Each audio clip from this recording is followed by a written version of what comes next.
Non, ce n'est pas juste une impression, les êtres humains souffrent de plus en plus d'intolérance alimentaire. Mais pourquoi? Est-ce que c'est de la faute des aliments qui sont de moins bonne qualité? Eh bien pas du tout. Selon les chercheurs, il y aurait deux causes possibles à ce phénomène. D'abord, l'hygiénisme. C'est la manie de tout désinfecter, tout récurer, tout aseptisé, manie qui a encore pris une ampleur de dingue avec le Covid et qu'on impose aux enfants, surtout quand ils sont tout petits. Et c'est bien dommage parce que les processus de tolérance se développent entre 0 et 1 an. On est au contact de très peu de micro-organismes, mais aussi de peu d'aliments. D'ailleurs, il n'y a pas très longtemps, on recommandait aux jeunes parents de ne pas introduire beaucoup d'aliments durant la première année par peur de provoquer des réactions d'intolérance. On sait aujourd'hui que c'est tout le contraire. Donc, quand on arrive à l'âge adulte, eh bien, notre système immunitaire n'est habitué à rien. Lorsqu'il va rencontrer une nouvelle molécule, un nouvel aliment, il va surréagir, croyant être attaqué. Et donc mettre en place des signes d'intolérance, par exemple des maux de tête, des troubles digestifs,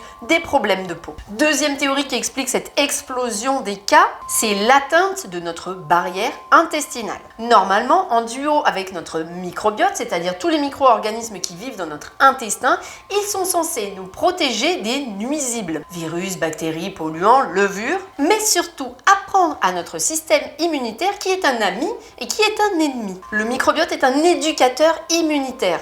Et lorsqu'il est altéré, qu'il ne joue plus son rôle de filtre, il laisse entrer tous les intrus, tous les nuisibles à l'intérieur de notre organisme. Et ça va déborder évidemment le système immunitaire qui va se mettre à attaquer à vue. Et donc à créer de l'inflammation et des symptômes. Ici, ce n'est pas l'aliment qui pose problème, mais bien la porosité intestinale et le fait que tout puisse passer à travers.